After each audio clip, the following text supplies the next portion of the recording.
Papawis tayo dito ngayon, master, dahil nga may naabutan akong trouble dito.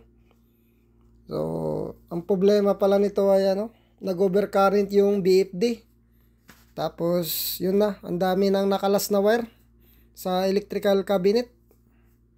So, itong wire na binabalik ko ay ito yung mga nakakalas na wire. Tapos, binabalik ko sa dating original talaga na posisyon ng wire talaga, para ma-check ko ano talagang problema nito. So, pati itong auxiliary contact na to ay nabasag. Yan, kung makita nyo, yung lock niya ay nabasag. Kaya hindi na siya kumakapit sa contactor.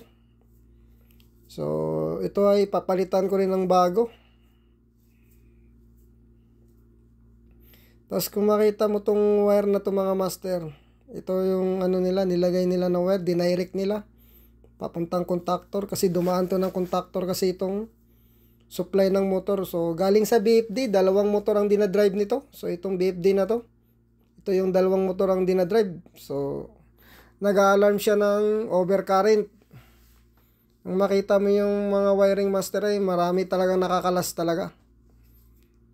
Kaya ang gagawin namin dito, ibabalik namin yung original na wiring nito lahat.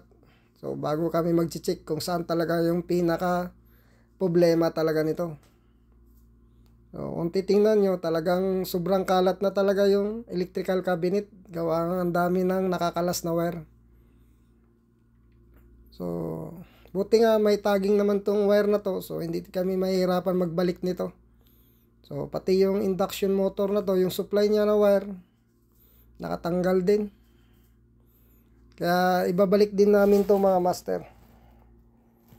Ito yung unang gagawin namin. Ibabalik namin lahat yung original na wiring talaga, para ma-check namin kung saan talaga yung pinaka problema talaga. Bakit nag-overcurrent yung BFD.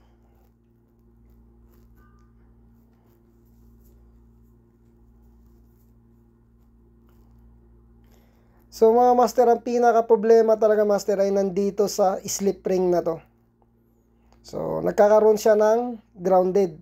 Itong slip ring na to, mga master. So, dito ang pinaka problema talaga. Dahil pag tinatanggal namin yung supply na papunta dito sa slip ring, ang nangyayari, hindi na nag-aalarm yung BFD na overcurrent. So, gumagana yung motor.